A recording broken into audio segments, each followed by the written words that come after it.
يا رب انا مش طالب غير الستر والصحة والاهلي يحتفل بالبطولة ال 12 على حساب الترجي. اهلا وسهلا بيكم في فيديو جديد. كابتن يسام معاكم وجايين نتكلم عن اخر اخبار النادي الاهلي. نخش كده على ابرز العناوين. اول خبر معانا ان مارسيل كولر بيجهز محمد مجدي قفشه لنهائي افريقيا قدام الترجي. الخبر الثاني وهو علامة استفهام كبيرة جدا على عدد الجماهير اللي هتحضر مباراة الاهلي والترجي اللي هتقام في رادس، مع العلم دخول الجماهير مجانا. ايوه الجمهور هيخش مجانا، وعلامة استفهام اكبر على عدد جماهير الاهلي اللي هيحضر المباراة.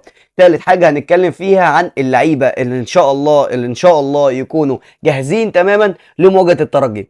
اول حاجه عايزين نتكلم فيها انه مارسيل كولر عقد جلسه مع محمد مجدي قفشه، وقفشه اتكلم فيها ان هو يعني انا كنت غلطان واتعاقبت وعفى الله عما سلف، طب انا دوري ايه؟ رد عليه مارسيل كولر وقال له ان انت هيكون ليك دور اساسي في مواجهه الترجي. يا اما المباراه لو ما شاركتش في المباراه اللي هتكون هناك في تونس، هتقدر تشارك بشكل كبير جدا في المباراه اللي هتتلعب هنا في مصر. وانا ارجح الاختيار ده، يعني انا مش محتاج افشل في ماتش تونس هناك. انا هناك هبقى محتاج احتفظ بالكره اكتر، محتاج ادافع، مش عايز اشتغل على المرمى. الترجي اهم حاجه ان انا ما يخشش فيا جون، لذلك احنا محتاجين ان احنا نهتم بالجانب الدفاعي. ولو في لعيبه هتلعب في وسط الملعب، تلعب لعيبه امثال اليو ديانج، لعيبه امثال مروان عطيه، لعيبه امثال اكرم توفيق، لعيبه يكون عندها النزعه الدفاعيه مش الهجوميه. فلو مستر مارسيل كولر بيفكر بالطريقه دي، اعتقد ان ده هيكون اختيار موفق وممتاز جدا.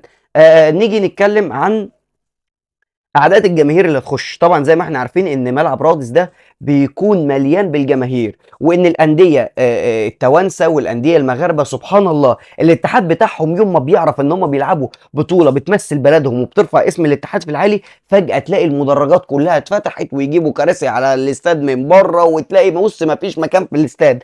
عكس عندنا يعني ما بيحصل، يعني بالعافيه يديك نص ساعه الاستاد ويبقى واصل لك فيها ويقول لك نص الصحفيين. ما علينا يا سيدي.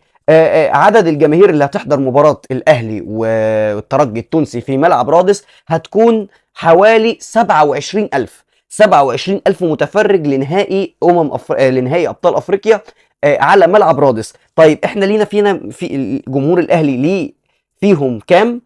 ليه فيهم 1400 تذكرة. 1400 تذكرة لجمهور النادي الأهلي، مع العلم ان اي حد هيخش حامل جواز السفر المصري وتيشيرت الاهلي هيخش مجانا. ايوه هيخش مجانا، ولكن عدد 1400 تذكره انا شايف ان ده قليل جدا. ولكن جمهور الاهلي العريق وجمهور الاهلي العريض متعود على مثل هذه الازمات ومتعود على مثل هذه الظروف، والالف صوتهم بصوت مليون. يعني ان شاء الله الناس اللي تكون رايحه ربنا يوفقهم ويقدروا ان هم يعني يهزوا الملعب. احنا واثقين دايما في جمهور النادي الاهلي. هنتكلم عن اللعيبه اللي هم مصابين بيحاولوا يرجعوا من الإصابة. عندك يا سيدي إليو ديانج جاهز تماما. مروان عطية الحمد لله الحمد لله جاهز تماما للقاء. عمرو السولية في شكوك، واللي بيحاولوا الجهاز الطبي للنادي الاهلي ان هو يقدر يجهزه بشكل كبير جدا، ولكن الوقت ممكن ما يسعفناش. هو احمد عبد القادر، اللي انا واحد من الناس كان نفسي احمد عبد القادر ده هو اللي يكون موجود في نهائي افريقيا ويلعب قصاد الترجي، لان انت في ماتشات الترجي دي انت محتاج لعيب عينة احمد عبد القادر. ولكن قدر الله ما شاء فعل، اللي موجود يسد.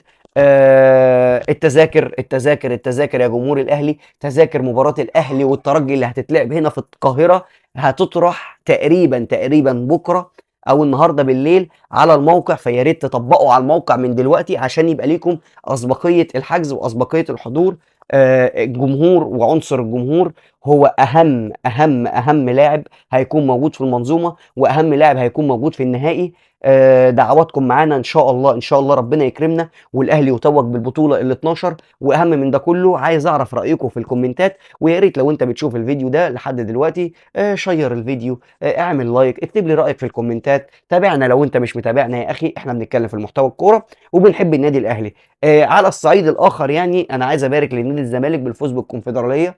ايوه الزمالك هيفوز بالكونفدراليه لانه نتيجه 2-1 اللي حققها نادي الزمالك هي نتيجه مثاليه. ان انت تحقق النتيجه دي خارج ارضك فدي حاجه مثاليه وحاجه عظيمه جدا لنادي الزمالك. اتمنى من لعيبه نادي الزمالك يكونوا على قدر المسؤوليه ويكونوا رجاله. الماتش بتاع العوده ده مش عايز فنيات خالص، انت بتلعب فريق على ارضك تكسبه وتاخد البطوله.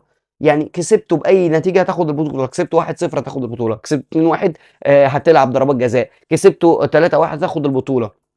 فإحنا نقدر نكسب فرق هدفين مرتاح جدًا، جدًا، جدًا، جدًا كمان يعني، استادك هيبقى مليان على آخره، جمهورك هيكون في ضهرك، فأعتقد يعني إن لعيبة نادي الزمالك محتاجة رجولة بس، رجولة في الملعب ونقدر ناخد البطولة، وإن شاء الله الأهلي يتوج ببطولة أفريقيا، الزمالك يتوج ببطولة أفريقيا، والاتنين يتقابلوا في السوبر الأفريقي، وما بنتمناش هزيمة حد والله، يعني أنا ما باتمناش هزيمة الزمالك، ممكن يكون في بعض الزملكاوية دايمًا يكونوا بيتمنوا هزيمة النادي الأهلي، ولكن جمهور الأهلي الحقيقي ما بيتمناش هزيمة أبدًا لنادي الزمالك، لإن ده بيزوّد من المتعة الكروية الزمالك بيمثّل مصر في الأول وفي الآخر في بطولة الأهلي مش بيشارك فيها، يا ريت يكون عندنا الوعي ده، ويا ريت يكون عندنا القدر من الروح الرياضية وعدم وجود التعصب، لإن كلنا في مركب واحدة. أحتاجكم تشيّروا الفيديو ده على قد ما تقدروا عشان يوصل لكل الناس.